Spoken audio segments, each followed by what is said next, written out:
Chers bien-aimés dans le Seigneur, que l'amour du Père, la vie de Jésus le Christ et la communication du Saint-Esprit vous soient multipliés. Chers frères et sœurs, encore une fois, l'Éternel nous a fait grâce pour que nous puissions se rencontrer dans cette enceinte pour célébrer la magnificence, la mort et la résurrection de notre Seigneur Jésus. Tendrement, l'Église, je vous invite de se mettre debout pour la lecture de la parole de Dieu que nous allons lire pour vous. Nous allons faire cette petite courte lecture pour vous dans le livre de Saint Luc. Saint Luc, chapitre 21, le verset 36. Je lis pour vous dans le nom du Père, du Fils et du Saint-Esprit. Veuillez donc et priez en tout temps, afin que vous soyez trouvés dignes d'éviter toutes ces choses qui doivent arriver et de subsister devant le Fils de l'homme. Je reprends pour vous. L'Église, je reprends pour vous. Veuillez donc et priez en tout temps, afin que vous soyez trouvés dignes d'éviter toutes ces choses qui doivent arriver et de subsister devant le Fils de l'homme. La parole du Seigneur. Vous pouvez s'asseoir l'Église. L'Église, encore une fois, je vous salue. Je vous embrasse tendrement à chacun qui est présent dans cette enceinte pour la célébration de la parole de Dieu. Lecture que nous se fait pour voir l'Église, c'est dans le livre Saint Matthieu, le chapitre 21, le verset 36. Veillez, veillez, veillez, chers frères bien-aimés, car Jésus, notre Sauveur, notre Rédempteur, Yeshua Amashia est à la porte, il est de retour. Restez attentifs, frères, sœurs et frères bien-aimés dans le Seigneur. Nous pouvons tirer un thème à partir de cette lecture que nous venons de faire pour vous, mais c'est un thème de haute portée.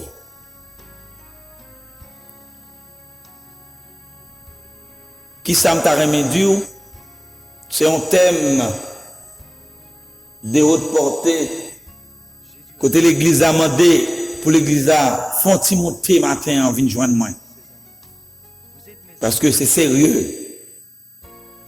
Nous avons en main un message de repentance et de grâce pour l'église ce matin, mais il faut que l'église se déplace. Se déplacer un peu pour pouvoir toucher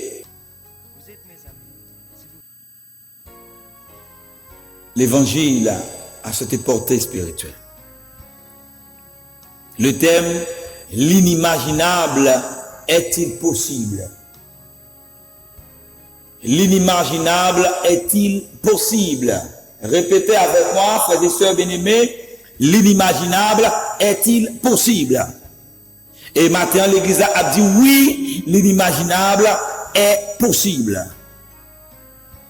Parce que tout ce qui est possible à l'homme, il est possible à Dieu.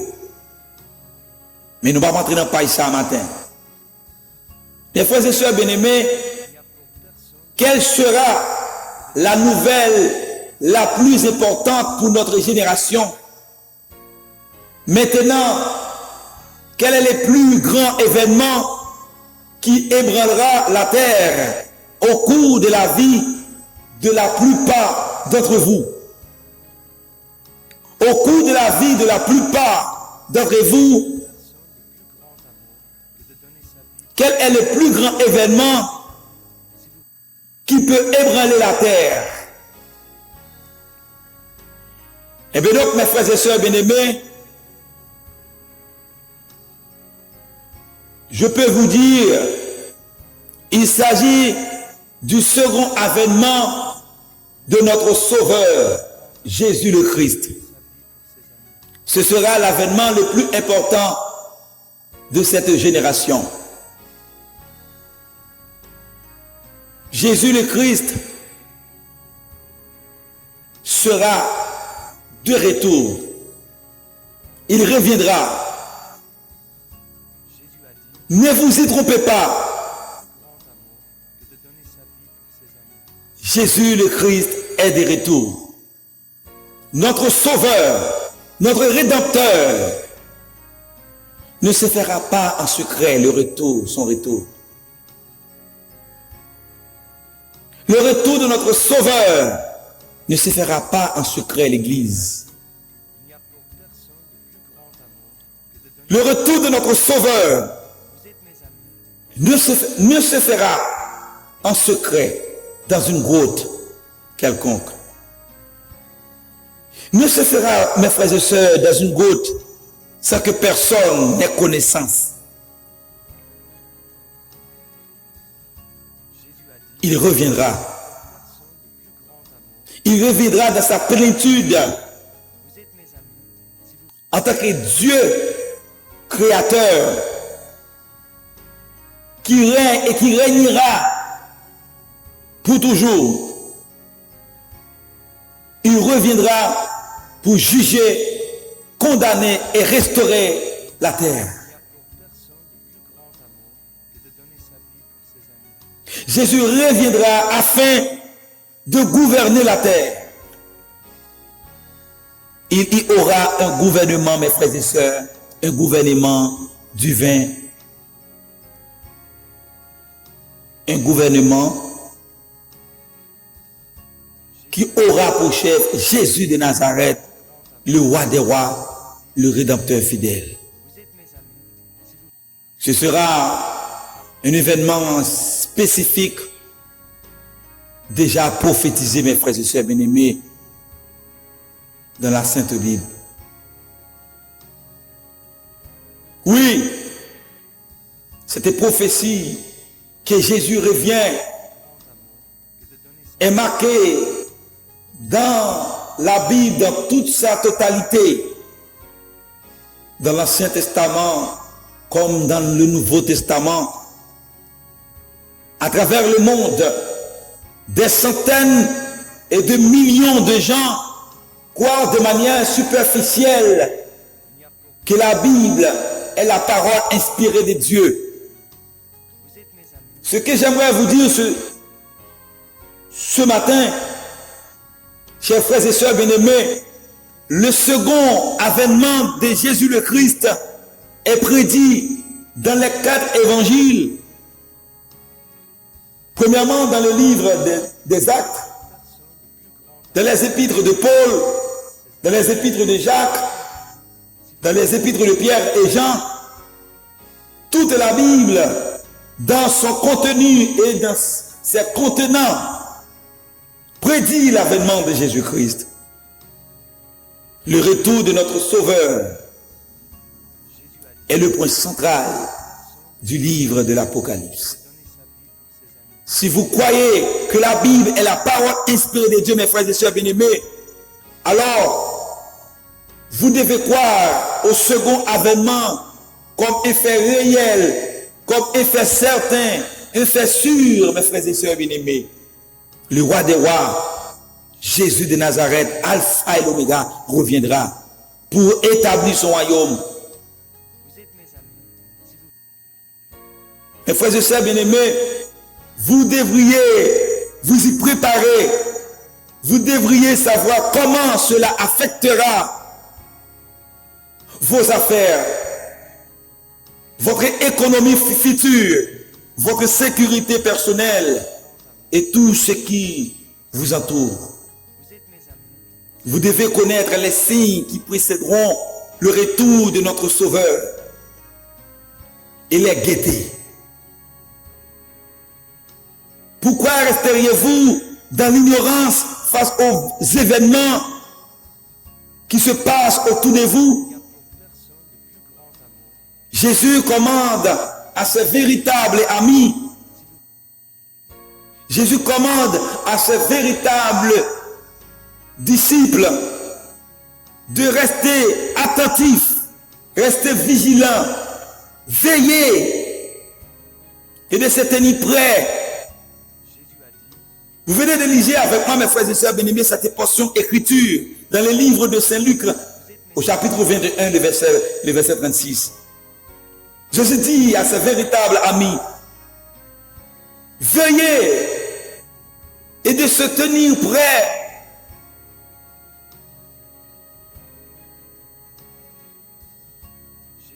Veuillez donc et priez en tout temps afin que vous ayez la force d'échapper à toutes ces choses qui arriveront et de paraître debout devant le Fils de l'homme. Mes frères et sœurs bien-aimés, l'évangile comme étant un cadeau précieux, l'évangile comme étant un don. Votre vie entière est sur le point de changer. Parce que les événements qui se dévoileront, détruiront le mode de vie occidental tel que nous le connaissons. Votre vie entièrement devrait être changée par rapport aux événements, aux activités qui est en train de se dérouler. Les évangiles selon Matthieu et Luc contiennent chacun un récit des enseignements de Jésus le Christ, expliquant ce que ses disciples doivent surveiller avant son retour.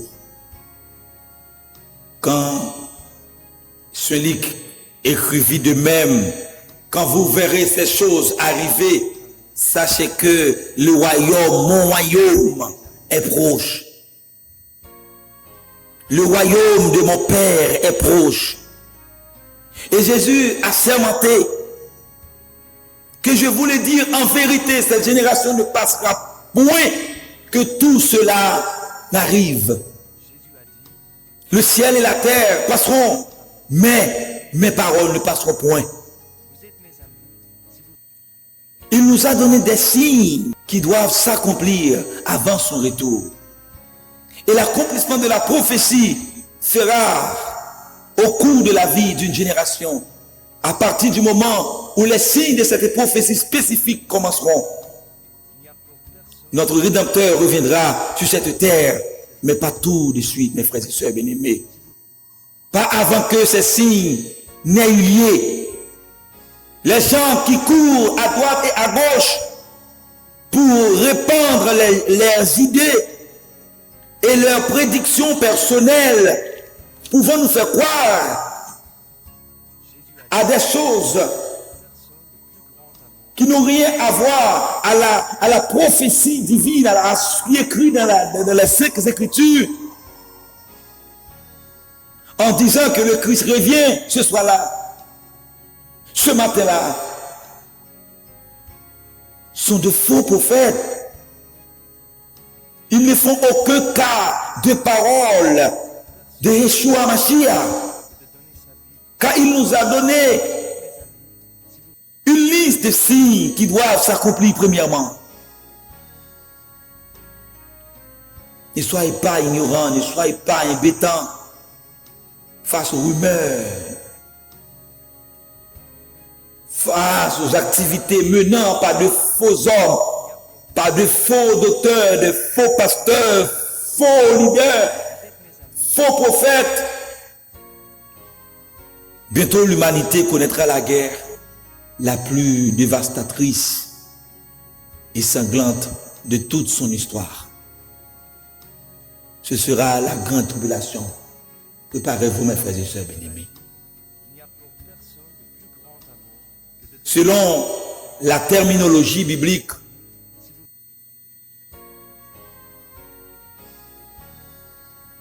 la détresse sera si grande qu'il n'y en a point eu de pareil depuis le commencement du monde jusqu'à présent. Et qu'il n'y en a, et qu'il n'y en aura jamais. Chers frères et sœurs, si ces jours n'étaient pas abrégés, personne ne serait sauvé.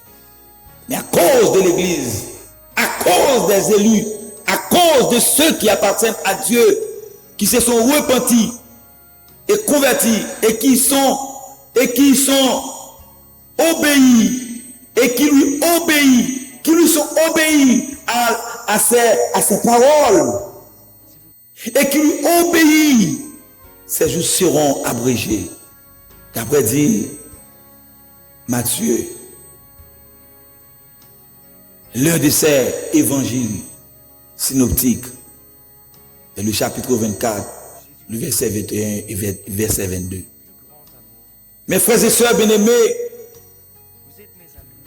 nous approchons de cette époque et ces choses sont en train de se révéler. Plusieurs seront purifiés, blanchis et éprouvés. Dieu est en train de nous examiner. Dieu nous examine, mes frères et sœurs bien-aimés. Il nous teste pour voir si nous obéissons à sa parole. Les méchants feront le mal et aucun des méchants ne comprendra pas. Mais ceux qui auront de l'intelligence comprendront, mes frères et sœurs bien-aimés. D'après dit Daniel 12, verset 10. Préparez-vous pour pouvoir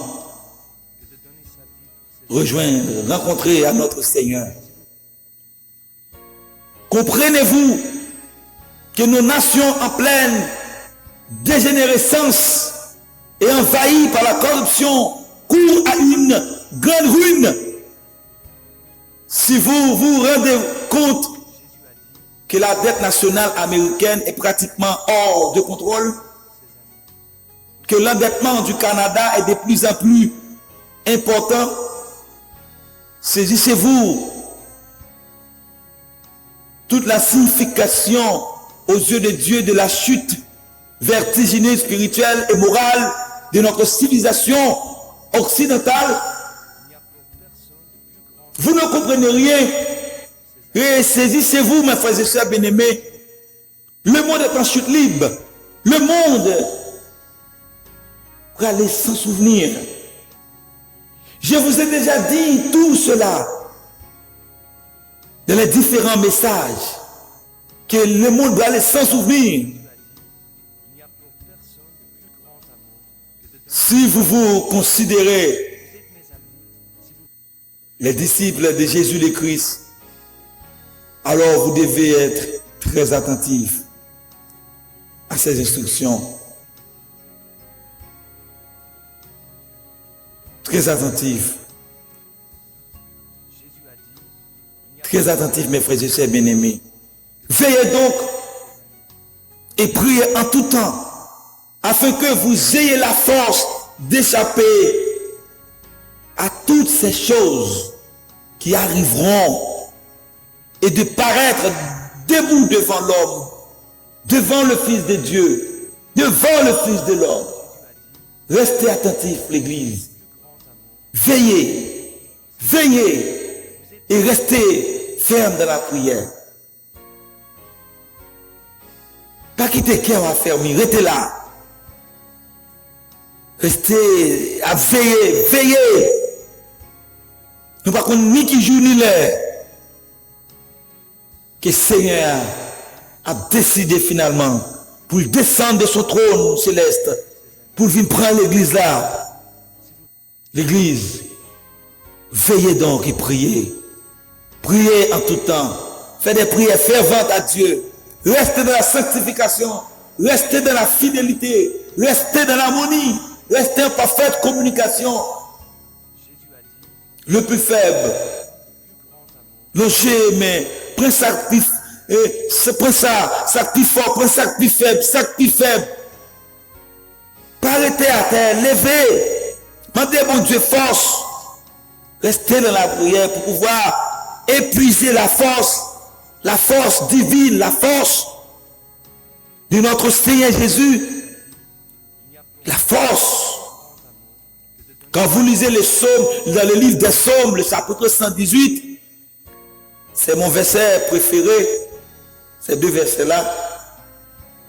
Quand les méchants me poussèrent pour me faire tomber, mais la force de l'Éternel les a affaiblis et m'a secouru. L'Éternel est ma force, sujet de mes louanges. L'Éternel est ta force, l'Éternel est votre force. Restez vigilants et restez attentifs. Veillez.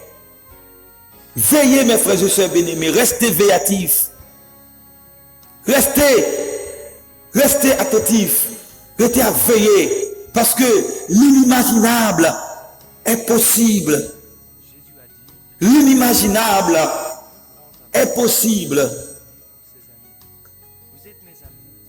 L'inimaginable est possible, mes frères et sœurs bien-aimés. Dieu nous a donné un esprit de force, un esprit de sagesse, un esprit d'amour. Restez veillatifs. Veillez donc et priez en tout temps.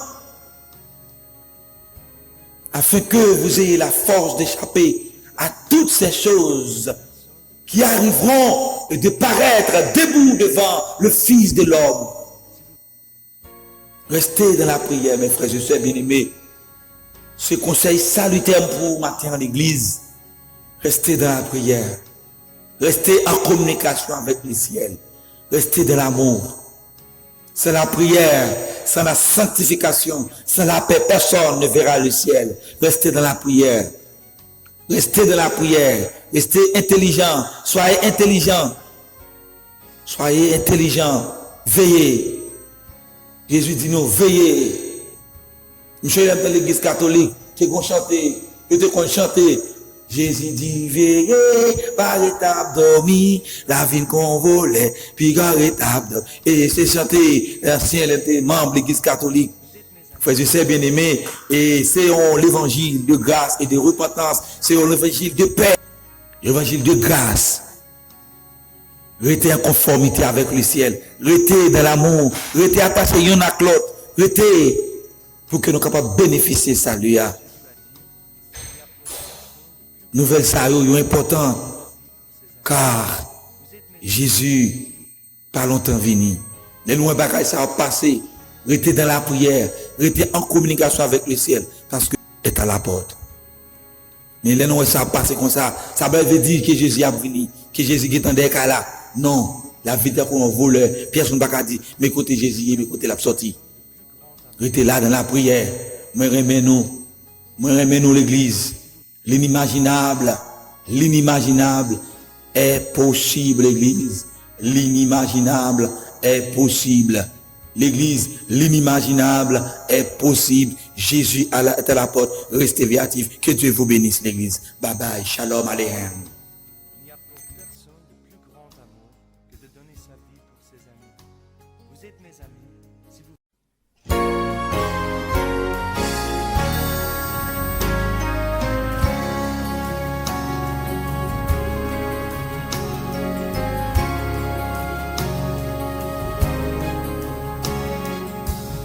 Jésus a dit, il n'y a pour personne de plus grand amour que de donner sa vie pour ses amis.